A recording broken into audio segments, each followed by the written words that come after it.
Marie-Christine, bonsoir. Bonsoir Thierry, bonsoir à tous. La semaine s'est bien passée pour vous? La semaine s'est bien passée, assez chargée, mais tout va bien.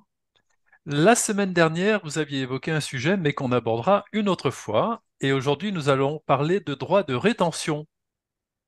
Oui, tout à fait. Le droit de rétention, alors peut-être quelques exemples qui permettront de comprendre. Imaginons, j'ai laissé mon véhicule chez un garagiste, lequel prend du temps pour réparer ce véhicule, et je lui dis, eh bien, je prendrai autant de temps pour vous régler. Le garagiste, le réparateur, pourra refuser de me restituer le véhicule tant qu'il n'aura pas été réglé pour les réparations effectuées. Autre exemple, j'occupe une chambre dans un hôtel, celle-ci n'est pas à la hauteur de mes espérances et j'indique à l'hôtelier que je ne réglerai pas. Il me rétorque qu'il ne restituera pas mes bagages. Dernier exemple, et puis ensuite on passera au contenu. Mon comptable retient des pièces comptables et m'indique qu'il ne me les remettra qu'après règlement complet de ce qu'il reste à lui devoir. Voilà, des situations pratiques qui sont arrivées peut-être pas à tout le monde, mais à beaucoup d'entre nous. Alors, qu'allons-nous aborder comme question aujourd'hui dans ce droit de rétention? Alors, la définition de ce droit, les conditions à réunir pour le faire jouer, ensuite les formalités en quelque sorte, est-il nécessaire d'engager une procédure pour que le droit de rétention puisse être mis en œuvre, et enfin, quand cesse ce droit? Alors, dans les exemples que vous nous avez évoqués, ces professionnels dont vous avez parlé ont-ils le droit de conserver vos biens? La réponse est affirmative. Ils peuvent conserver les biens en question. Ce droit est prévu par le Code civil et notamment l'article 2286. Donc, dans mes exemples, le garagiste, l'hôtelier, le comptable exercent ce que l'on appelle un droit de rétention, c'est-à-dire qu'ils ont le droit de retenir une chose qui aurait dû être restituée tant qu'il n'y a pas eu règlement intégral de la facture afférente. Donc, ce droit de rétention permet à un créancier qui détient un bien, la voiture, les bagages, les pièces comptables, que lui a remis son débiteur, de retenir ce bien jusqu'à paiement complet de la créance. Donc, ce droit de rétention pourra être utilisé même si vous avez commencé à régler, même si ce qui reste à régler est moindre, on pourra utiliser ce droit de rétention. Donc, ce droit de rétention est un moyen très efficace pour obtenir le règlement d'une créance.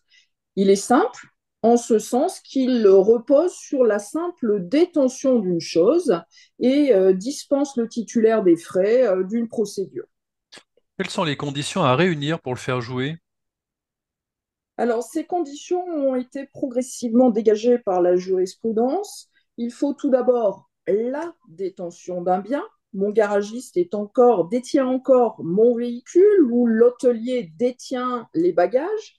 Donc, la détention d'un bien par le créancier, une créance, ce que je reste à devoir au professionnel, donc au garagiste, à l'hôtelier, à l'expert comptable, et un lien de causalité, voire même un lien de connexité entre la détention du bien et la créance. La détention d'un bien par le créancier est la condition primordiale de ce droit de rétention. Ce droit ne pourra plus exister si le créancier restitue la chose. Et cette détention, bien entendu, doit être régulière. Cela signifie que le créancier doit être de bonne foi. Donc, toute détention née d'un acte illicite ou d'une faute ne pourrait pas permettre l'exercice du droit. D'accord. Qu'en est-il de la créance? Alors, celle-ci doit être certaine et exigible. À une époque, on ajoutait liquide, ça n'est plus le cas au vu de la jurisprudence. Donc, elle doit être certaine et exigible. Certaine, c'est-à-dire qu'elle ne doit pas être discutée dans son montant, elle ne doit pas être à terme exigible. À partir du moment où le garagiste m'a indiqué qu'il me laissait 6 mois pour payer, il ne peut pas retenir mon véhicule. Donc, il faut que la créance soit exigible. Elle doit être au comptant. Le droit de rétention ne s'appliquera pas si le différend porte sur une facture dont le montant serait supérieur, par exemple, au devis qui a été signé. Donc, dans ce cas, on n'était pas d'accord sur le montant, pas de droit de rétention. Donc, la créance, pardon, dans ce contexte, ne serait pas certaine. Vous avez évoqué un lien de connexité entre la créance et la détention. Pouvez-vous nous expliquer cela qui est un peu compliqué pour moi? Alors, lien de connexité ou de causalité, ce lien doit exister entre la créance et la détention opérée. Ce lien de connexité peut être soit juridique, soit matériel. Donc, la connexité juridique implique que la créance et la détention soient nées d'un même rapport juridique. C'est la situation du garagiste. Alors, l'exemple du garagiste n'est pas forcément bien choisi. Je vais quand même partir de cet exemple. Situation du garagiste qui va pouvoir exercer ce droit sur la voiture réparée tant qu'il n'est pas payé. Donc j'ai bien un lien là entre la créance et la détention opérée. Ce serait pareil pour le transporteur de marchandises qui pourra exercer ce droit sur les marchandises. J'ai un lien juridique entre le transport et de quoi? De la marchandise. En l'absence de rapport juridique antérieur entre le créancier et le débiteur, l'existence du droit de rétention ne pourra reposer que sur ce que l'on appelle une connexité matérielle entre la chose et la créance. Donc ici, ce lien de connexité matérielle va exister toutes les fois que la créance a un rapport direct avec la chose, par exemple une créance liée à l'entretien de la chose ou sa réparation. Et je retrouve encore une fois l'exemple du garagiste. Pour lui, on a à la fois une connexité juridique et une connexité matérielle. Faut-il engager une procédure pour obtenir ce droit de rétention? Non, nous n'avons pas engagé de procédure. Le droit de rétention, c'est un droit reconnu par le Code civil, va dispenser son titulaire des frais d'une procédure. Ce droit va opérer en dehors de toute instance. Je n'ai pas à saisir le juge, je n'ai pas à procéder à une mise en demeure préalable. En usant de ce droit, le détenteur empêche le débiteur d'utiliser la chose. Alors il la retient, mais est-ce que le détenteur de la chose peut alors l'utiliser comme si la chose lui appartenait? Non, le détenteur n'a pas le droit d'utiliser la chose comme si elle lui appartenait. Il en est simplement détenteur dans un contexte bien particulier, on l'a vu. Il pourra la conserver tant qu'il n'a pas été totalement réglé de sa créance. Ce droit de rétention est indivisible, c'est-à-dire que prenons l'exemple de mon hôtelier, j'ai 5 bagages.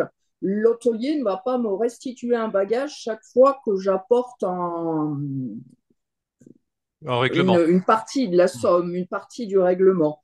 Donc un droit indivisible, il pourra conserver tant qu'il n'est pas intégralement payé. Donc le détenteur a quand même une obligation, il doit apporter tous ses soins à la garde et à la conservation du bien. Il ne peut pas l'utiliser à des fins personnelles et il sera responsable des dégradations survenues sur le bien.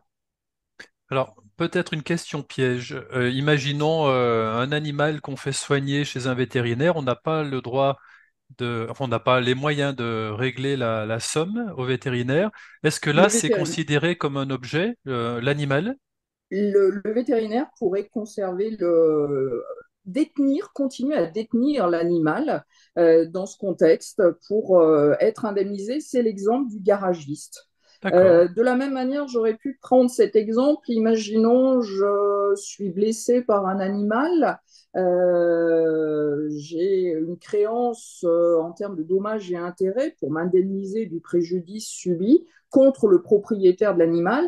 Je peux conserver l'animal en quelque sorte le temps d'être indemnisé du préjudice que j'ai subi.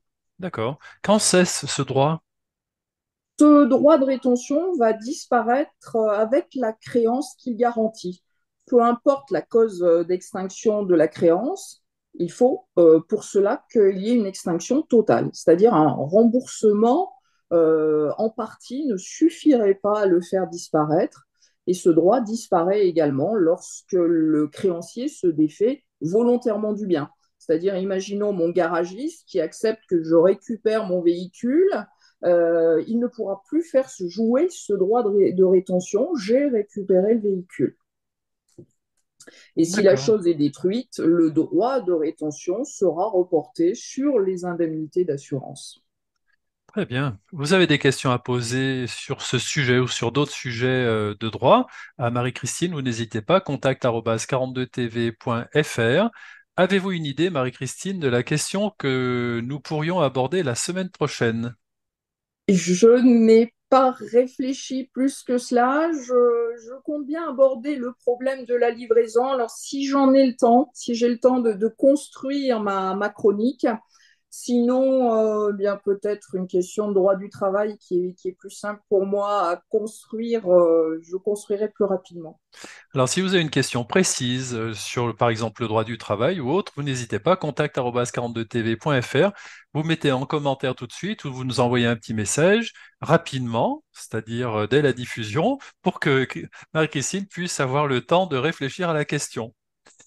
Voilà, Marie-Christine, Avec bonne plaisir. semaine. Bonne semaine à vous. Bonne semaine Thierry, bonne semaine à tous.